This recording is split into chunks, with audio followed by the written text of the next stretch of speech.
Aspirants, आपका हमारे channel learn with aspirants में स्वागत है। तो कैसे हैं आप लोग? आई होप बढ़िया होंगे और आप लोगों की तैयारी भी एग्ज़ाम की बहुत बढ़िया चल रही होगी। तो आज जो हम कुछ कराने वाले हैं आपको एनटीपीसी का एग्ज़ाम, जो कि आप लोगों को पता होगा आज से शुरू हुआ है, 5 जून से शुरू हुआ है।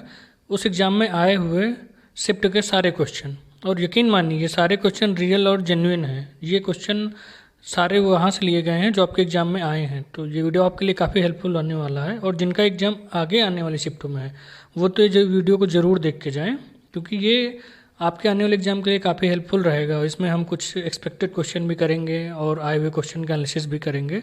तो स्टार्ट करते हैं अपने वीडियो के साथ हम। तो चलिए हम शुरू करते हैं अपने पहले क्वेश्चन के साथ। तो आपका पहला क्वेश्चन है कि who is known the father of artificial intelligence? कृत्रिम बुद्धिमत्ता के जनक के रूप में किसे जाना जाता है? आपको पता है ये काफ़ी ट्रेंडिंग है आजकल, हम हर जगह यूज करते हैं इसको, एआई का। तो जो कृत्रिम बुद्धिमत्ता के जनक के रूप में जाना जाता है उसका आंसर है जैन मैकार्थी। और इससे रिलेटेड जो और आपका टॉपिक है वो है, आप ये याद रखिए कि जैसे ग्रोक एआई है आपका, हाँ, तो वो किस कंपनी का है? वो एलन मस्क का है। एलन मस्क की कंपनी का क्या नाम है? टेस्ला। ओके। दूसरा है आपका जो एआई है वो है मेटा का, और मेटा किसके द्वारा, किस कंपनी का है? फेसबुक का। ओके। तीसरा आपका जो सबसे ज़्यादा इंपॉर्टेंट होने वाला है वो आप याद रखिए कि अभी इंडिया ने अपना खुद का एक स्वदेशी एआई लॉन्च किया है, और इस एआई का नाम है भारत जेन। सबसे ज़्यादा इंपॉर्टेंट आपके आने वाले शिफ्ट के लिए क्वेश्चन जो है ये भारत जेन, क्या नाम है? इंडिया की एआई का, खुद के स्वदेशी एआई का भारत जेन। और ये लॉन्च किसके द्वारा किया गया है? ये लॉन्च किया गया है विज्ञान और प्रौद्योगिकी मंत्री जितेंद्र सिंह के द्वारा। ओके। ये कई लैंग्वेज में आपको क्वेश्चन के आंसर देगा, टेलीमेडिसिन के लिए हेल्पफुल होगा, और आने वाली जो नई शिक्षा नीति उसमें भी काफ़ी हेल्पफुल रहेगा। ओके। और इसके अलावा आप एक क्वेश्चन और याद रखिए, जैसे कि आपका है चैट जीपीटी ये किस कंपनी का है? ये ओपन एआई कंपनी के द्वारा लॉन्च किया गया है चैट जीपीटी, और ओपन एआई कंपनी के सीईओ कौन है? Sam Altman. ओके। तो ये क्वेश्चन आपको क्लियर हो गया, और आगे जो आपके आने वाली शिफ्ट है उनमें भी जो क्वेश्चन बन सकते थे वो भी हमने सारे करवा दिए। ओके। तो हमारा जो दूसरा क्वेश्चन है वो है इसरो के प्रमुख कौन है?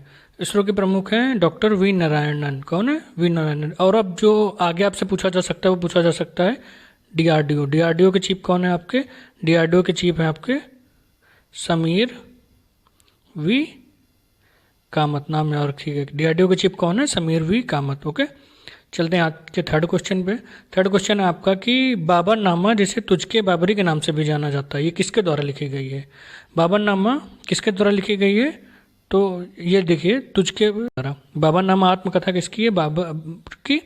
और ये इसका जो फारसी में अनुवाद किया गया है वो किया गया है अब्दुल रहीम खान खाना के द्वारा। और इसके अलावा और जो इम्पोर्टेंट क्वेश्चन आपका बन सकता है कि अकबरनामा ये किसने लिखी है? अबुल फजल ने। और अबुल फजल ने 2 बुकें लिखी हैं, एक अकबरनामा अकबर का इतिहास, और दूसरा आईने अकबरी, और जिसमें प्रशासन पुस्तक है। तीसरी आपकी जो जहांगीर की पुस्तक का नाम है उसका नाम है तुझके ए जहांगीरी। क्या नाम है? तुझके ए जहांगीरी। ये क्वेश्चन आपके बन सकते हैं आने वाले एग्जाम में, जरूर ध्यान रखिएगा। और जो एक इम्पोर्टेंट बुक है वो आपकी शाहजहाँ की जीवनी का नाम क्या है? पातशाह नाम दो। क्या नाम है? पातशाह नाम दो। ओके। ये इंपॉर्टेंट क्वेश्चन आपका। बाकी आपको पता होगा मुगल काल में संस्कृत ग्रंथों का अनुवाद भी कराया गया था दारा सिकोह के द्वारा। उसने महाभारत और गीता का हिंदी में अनुवाद किया था, सॉरी फारसी में अनुवाद किया था। ओके। चलते हैं हम नेक्स्ट क्वेश्चन पे। तो आज का हमारा जो नेक्स्ट क्वेश्चन है वो है कि जीएसटी को किस संशोधन में अधिनियम में पेश किया गया था? तो जीएसटी का जो संविधान संशोधन था वो कौन सा था? 101, पता होगा आपको, 101। और जो पहला स्टेट था जीएसटी लागू करने वाला वो कौन सा था? असम था। ओके। और किस देश का मॉडल है जीएसटी? वो कनाडा से लिया गया है। स्लॉट कितनी है अपने यहाँ? जीएसटी में 5 स्लॉट होती हैं। ओके। 0% से लेके 28% तक मैक्सिमम होती है। और ये किस आर्टिकल के अंतर्गत? 269A आर्टिकल में रखा गया है। बाकी इसके अलावा जो और आपके इम्पोर्टेंट संशोधन हो सकते हैं वो हम आपको बता देते हैं। जैसे 100वां संविधान संशोधन कब हुआ? 2015 में। और ये किसका था? भारत बांग्लादेश के बीच हुआ गया था, जो सीमा पे गांव है उनको आदान प्रदान किया गया था। और इसके अलावा दूसरा जो हुआ था वो जो हुआ था 102वां, वो कौन सा था? वो हुआ था 2018 में।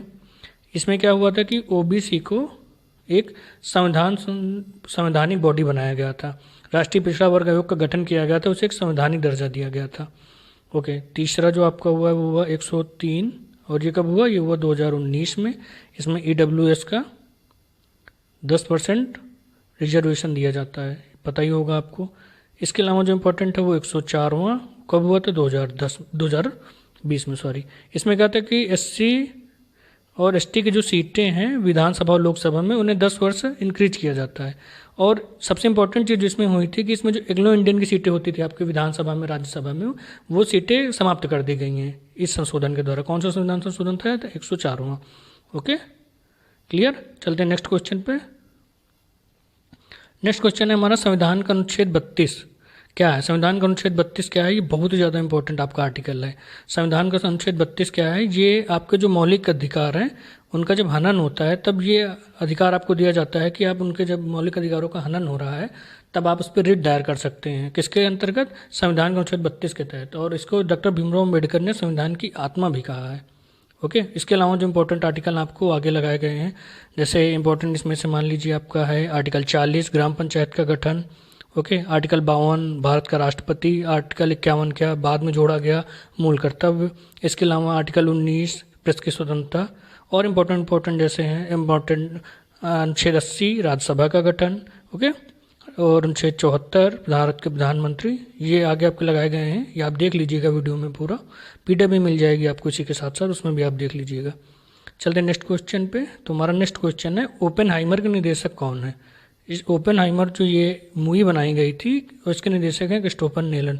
और ये याद रखिए कि जो बनाई गई थी मूवी पे, किस पे बनाई गई थी? ये परमाणु बम पे बनाई गई थी। इसमें वो सारी चीज़ें दिखाई गई हैं कि परमाणु बम कैसे बना, कैसे अमेरिका ने उसकी खोज की, क्या रिसर्च किए गए। काफ़ी इंटरेस्टिंग मूवी है, आपको टाइम मिले तो ज़रूर देखिएगा। चलते हैं नेक्स्ट क्वेश्चन पे। तो हमारा नेक्स्ट क्वेश्चन है 2024 में WPL फाइनल किसने जीता? 2024 में जो आपका WPL फाइनल हुआ था वो RCB ने जीता है। ओके, किसे हरा कर? दिल्ली कैपिटल को हरा के। अब 2025 वाला हम देख लेते हैं। 2025 में जो हुआ है उसमें कौन जीता है? उसमें जीती है मुंबई इंडियंस। ये WPL है, वुमेंस प्रीमियर लीग, ध्यान रखिएगा आप। उसमें कौन जीता है? मुंबई इंडियंस। और हराया किसने? इस बार भी किसको हराया है? दिल्ली कैपिटल को। ओके, दिल्ली कैपिटल को हराया है।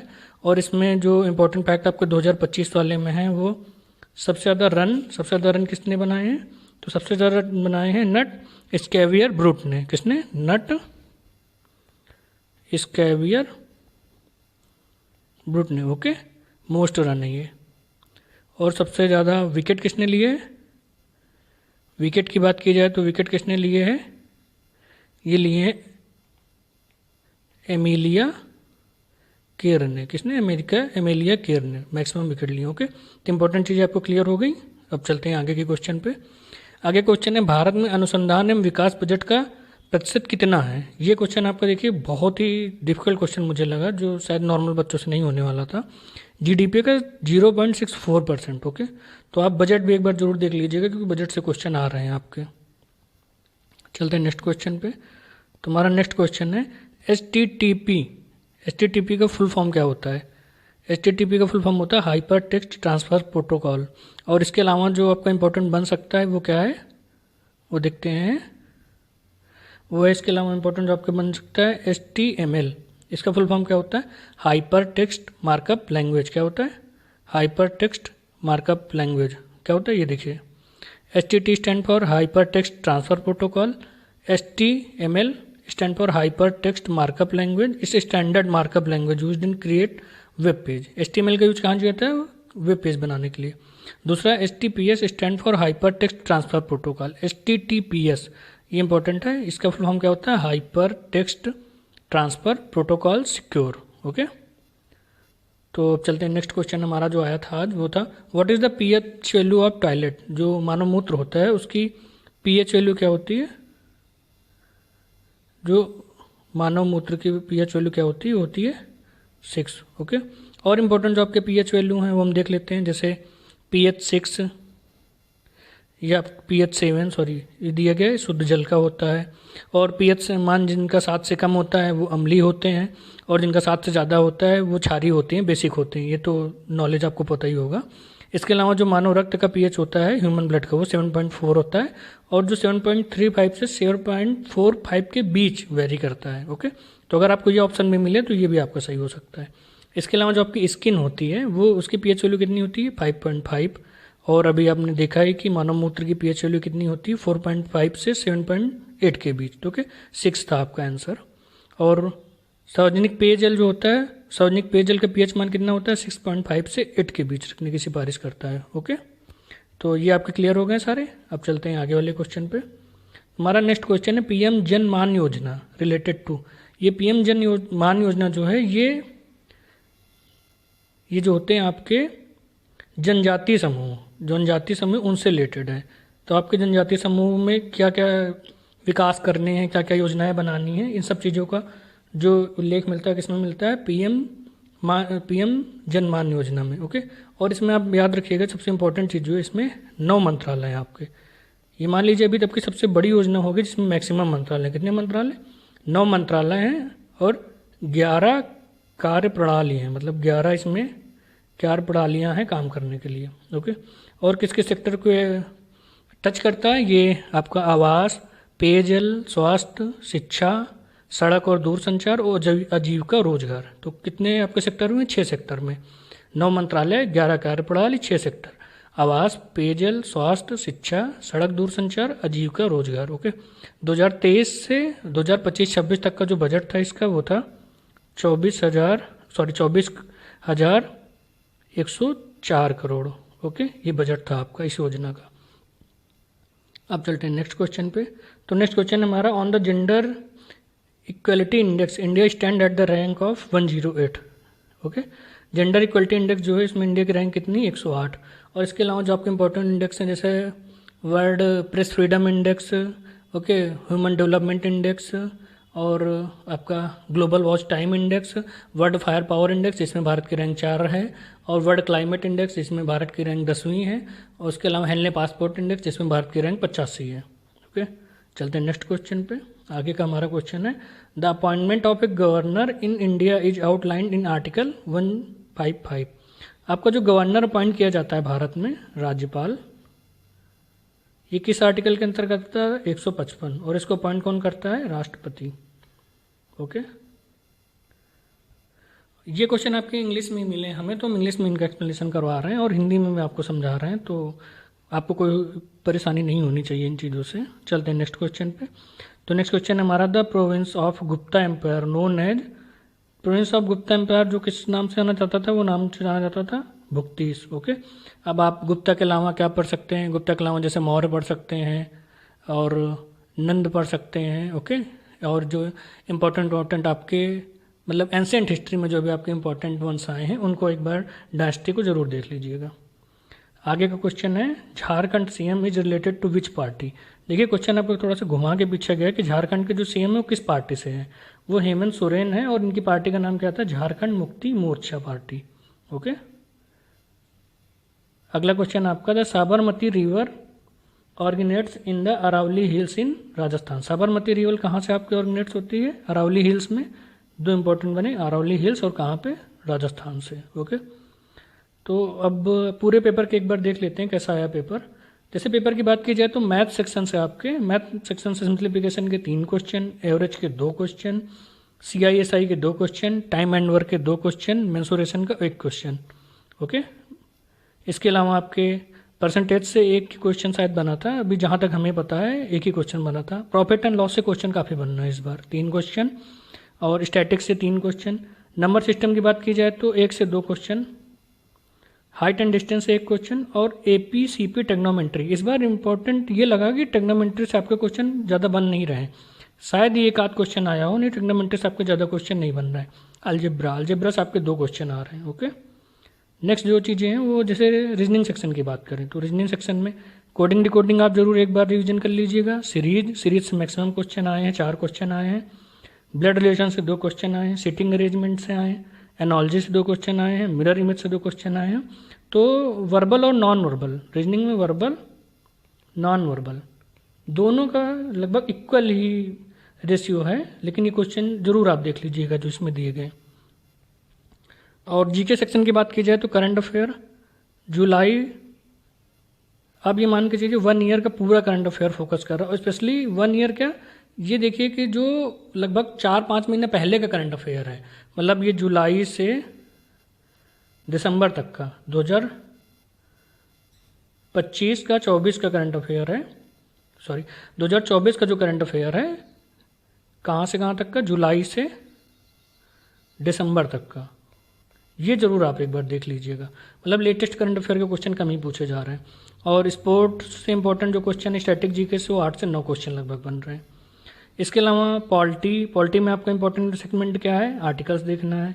रेवोल्यूशन जो आपकी हुई है 1857 में, इसके अलावा जो आपके छोटी छोटी क्रांतियाँ हुई 1857 के आसपास, जैसे पाइका विद्रोह, नील विद्रोह, ओम विद्रोह, ओके।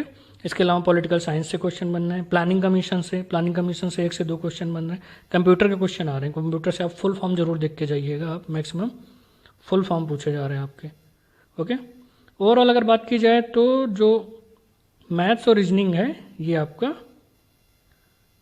ये कैसा था, इजी टू मॉडरेट आ रहा है, ओके। ये आपके लिए नहीं, लगभग सबके लिए ऐसे ही पेपर आ रहा है। और इसके अलावा जो आपका करंट अफेयर है, करंट अफेयर थोड़ा सा डिफिकल्ट है, क्योंकि आप ये आज सोच के चलिए कि करंट अफेयर जो पूछी जा रही है वो लगभग 4 से 5 महीने पहले की करंट अफेयर पूछी जा रही है आपसे, ओके। तो आई होप आपको वीडियो समझ में आया होगा और पसंद भी आया होगा। और इसके अलावा आपके आने वाले जो एग्जाम है उनका भी एनालिसिस हम लोग ऐसे ही कराते रहेंगे। तो चैनल को सब्सक्राइब कर लीजिए और वीडियो को प्लीज़ ज़्यादा से ज़्यादा शेयर करिए, जिससे लोगों को पता चल सके कि एनालिसिस कराया जा रहा है। और प्लीज़ वीडियो को लाइक करिए। Thanks for watching. I hope बढ़िया एग्जाम आप लोग करें, बढ़िया से तैयारी करें। Thank you.